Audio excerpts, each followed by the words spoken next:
好，观众朋友，今天纯军事消息，我们带大家来关心的是大陆的火箭军王牌基地。今天有2个基地正式的曝光了，等一下带观众朋友一起来赶快看到哦。首先，我们等一下会关心到的是东风26，现在确定锁定的是关岛。另外一款我们会来关心的就是东风17了，锁定的则是台湾。中美飞弹竞赛正式开打，谁输谁赢？等一下一起来看。赶快来看到刚刚讲的2个重点基地。首先看到来自于《纽约时报》报道的第一个基地，就是在安徽的611旅。现在我们先来看到它的发射台啊，已经翻倍了，来到了36座。部署地区主要是要威慑亚太地区，被称为是关岛快递的东风26。好，这是东风26。接下来第2个我们要来看的是东风17了。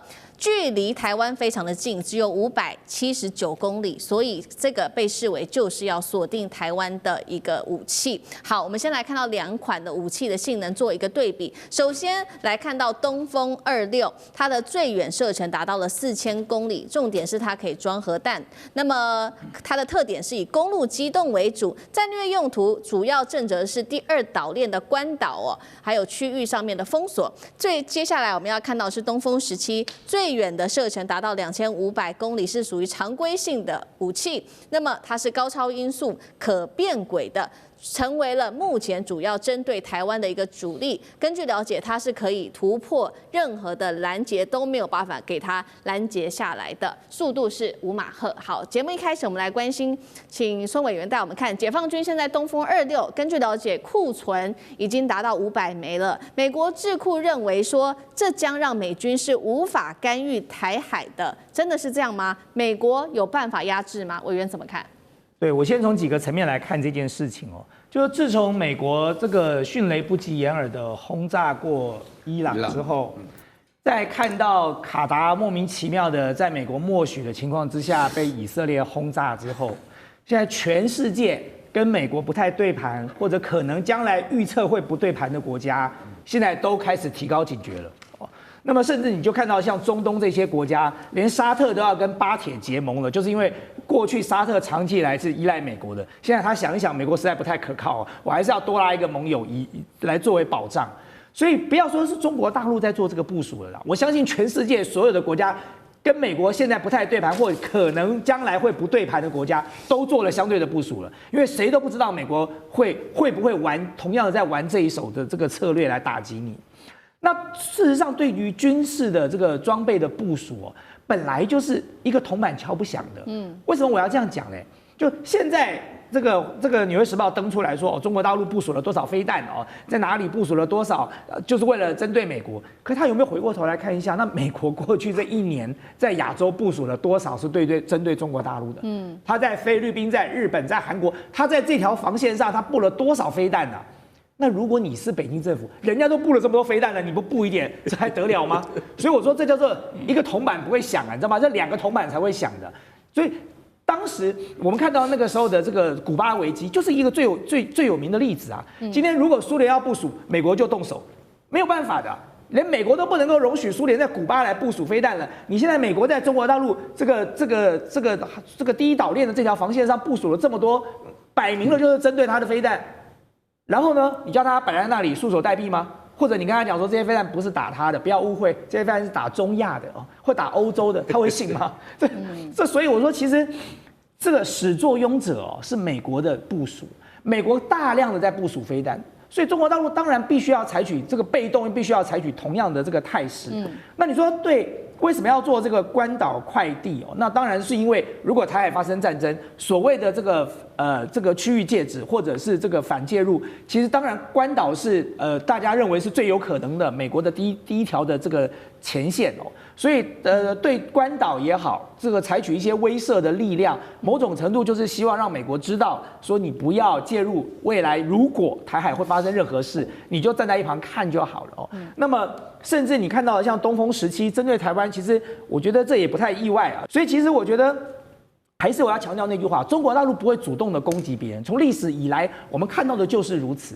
现在所做的这些布局，我认为都是有威慑的意味，有嚇阻的意味，做这些动作其实都只有一个目的，就是他根本就不希望发生战争，所以他要告诉你不要介入这件事，或者是不要玩火啊。好，中美现在也等于说是这个飞弹的竞赛也全面的开打，大家都在提升自己的威慑力。那美国也直接点出了一个具体的数字，就是4年，他说解放军增加了50%的飞弹，达到了3500枚。所以现在美国也希望再次的加强自己的军工产业链，要火力全开。他们最新也喊出了一个数字，是来自于赫格塞斯自己说的，要将导弹的产量再增加3倍。那他也列出了12项会优先来做增产的武器，包括了爱国者防空导弹，还有远程反舰飞弹跟增程型的飞弹，还有精准打击的飞弹。但是呢，他们从生产到完全组装需要2年的时间，就被看笑话。到底美国会不会被大陆给彻底的甩开呢？苑老师要怎么看？告诉大家一个消息啊，这个大陆驻联合国的副代表叫耿爽啊，最近突然提出来，希望美国能够放弃所有的中程导弹，啊，然后呢，实际上呢，就是针对于这个问题做回答，就说你要不要军备竞赛啊？竞赛的话，你不放弃，我们也来，对，啊，那么这个中程导弹其实很敏感，原来是美国跟俄罗斯签的。现在美国的话呢，片面先撕毁，俄罗斯讲说那我们也来生产。那现在的话呢，就是中国讲说，美国你要不要考虑一下啊？你要不要放弃？如果你要搞的话呢，我跟你讲哈，海格塞斯讲的话都不用相信了啊！一个做节目的主持人，我说这良心话，由我的身份来评论他，就觉得有点浪费时间。但是我觉得为什么这个事情他不可能追得上中国呢？主要原因，第一个他人手不足，做军事科技的话，那个不是一般的工程师，那个是要非常非常高速。那美国现在本身来讲的话，这个人手在发展的话呢，尽量外包的情况下，人手第一个不足，第二个的话呢，它的材料不足，主要是稀土不足。所有的进步的军事科技里面所产生的，尤其是这个导弹性质的，这个导弹要能够察打一体，这个察是靠雷达，那个打击的话是靠他们的新的燃料或什么的，就是没有办法达到这个部分。然后第三个，美国生产的军事科技所产生的导弹成本太高。啊，真的是成本太高。如果一下来3倍，如果海格塞斯这种讲法的话，也可以稍微了解到，因为美国的军事预算大概1兆美元就那么多嘛，所以说现在的话，把所有将军叫过来说，原则上为了要生产多一点导弹，你们通通得滚蛋啊！大致上就这种消息啊，所以大家从这个角度来看的话呢，就可以感觉到说，目前为止啊，这个大陆的这个导弹的设施的生产啊，因为这个是的确以航空母舰配合导弹的发展是大陆新的策略啊，请记住。大陆现在要打一场跟过去完全不一样战争，在93阅兵的时候，你可以看到大陆的武器绝大多数是属于系统性的、跟立体性的、跟无人性的。为什么要做成这样子呢？因为大陆所有的你看得到的武器都有无人装置，然后这个无人装置里面都配有雷达，就是构成一个完整的系统啊。至于说你讲到说是那个东风17是针对台湾的，其实我还是有一点怀疑，因为我觉得所有的导弹都是针对美国的。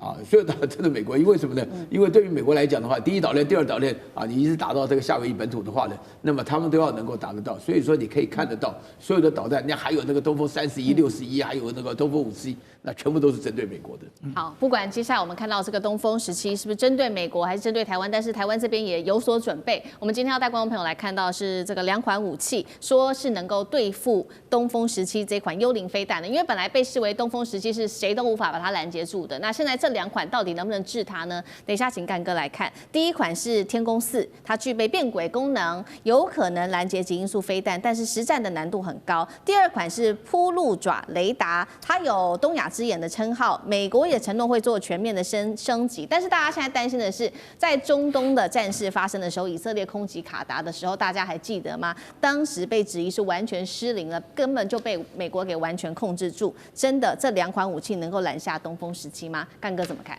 好，那个我先要讲 PavePol 哦 ，PavePol 就是铺路爪雷达，在新竹乐山基地的铺路爪雷达。先跟各位讲，开车上去只能开车上去，因为不可能坐直升机上去，因为它在半山腰上面，开车上去。上次我们蔡英文总统上去过，开了2个半钟头才上去，下来比较快一点，要2个钟头才下得来。好，非常偏远的地方，你知道为什么吗？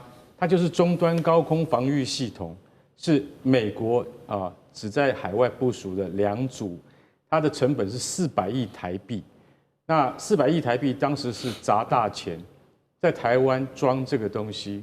那坦白讲一句，非常的机密，因为大家刚开始都不敢说实话，为什么？因为这套系统是可以侦测到周边所有国家，包括印度在内，当然主要目标是大陆，所有的弹道飞弹，只要你一启动，它马上就侦测到了。你一启动，发射的瞬间，乐山雷达马上锁定这个目标，然后美国就要下决心，是不是要启动防御系统？也就是说，像萨德像那样的系统，直接拦截。也就是说，当没有预警的时候，萨德系统它就必须要打飞弹上去了。好，我举例，在去年5月的时候，不是有个飞弹飞过我们的头上吗？然后是日本防卫厅告诉我们，刚刚大陆已经发射了一枚测试用的飞弹，叫东风5型，飞过了台湾海峡上空。其实它就已经飞过了花莲的上空。然后它飞过去，但是国防部马上就说，我们没有发布预警的原因是因为这枚飞弹是进了太空，所以不在我们的防御范围之内。我们很想大笑，为什么？岳老师已经在笑了。平常乱发预警，现在这个就他进了太空，然后你就认为不关你的事了。所以我们的铺路爪不涉及太空就对了。我们是铺路用的，我们是铺太空的。这根本就是好，我觉得我们现在讲的不是笑话，而是就是身为国家的机构，要用这一种方式来卸责、来撇清。铺路爪雷达，我坦白讲一句，它是一个非常精密的雷达，没有错。但是为什么没有告诉我们？我觉得现在这个问题还是一个疑问。但是我可以举卡达为例，卡达这次被修理了这么惨，然后卡达竟然完全浑然不知。好，外面就有人在讲了，其实铺路爪在卡达跟在台湾，全世界就只有这两套而已啊。我们不是中东的油长国，我们怎么会花那么大的钱？人家卡达是光是石油就可以抵债了，结果卡达也没有预警，我们也没有预警，所以铺路爪到底有效没有效，这变成一个很大的问题。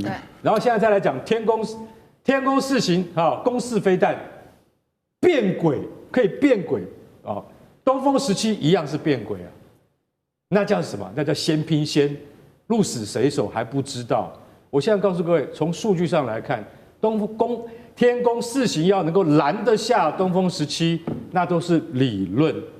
只有一件事情可以验证，就是真的打一次看看啊，就是大陆跟我们有一天友好了以后，你来试射，我来试拦，看看能不能够拦得到。以目前的技术范围而言，洲际弹道飞弹跟战略核弹是拦不到的，而且东风17的音速可能达到25倍，所以我觉得很多报道我们就是看一看。